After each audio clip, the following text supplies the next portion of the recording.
Espiritu, espiritu. Huwag kang mainggit sa kapwa mo kung meron siya.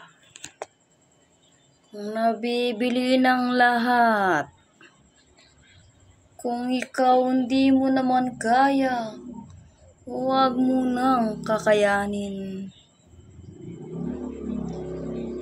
Kasi meron siya, ikaw wala ka. Espiritu, espiritu ng inggit dyan. Lumabas na kayo. Kung meron siyang pambili ng rep, aircon, TV, kahit ano pa, huwag mo kailangan mainggit.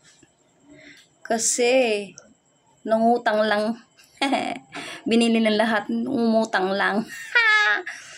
Oh, tapos walang pambayad. Aru!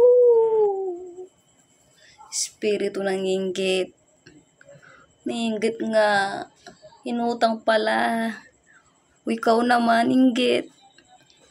Kahit wala ka. At least hindi ka maraming utang. Shout out sa mga inggit dyan. Kung hindi mo kaya, huwag mo kakayanin. Kung puros utang lang, natamaan ka. Wala man ako binanggit ng pangalan eh. Ako rin tapaan eh.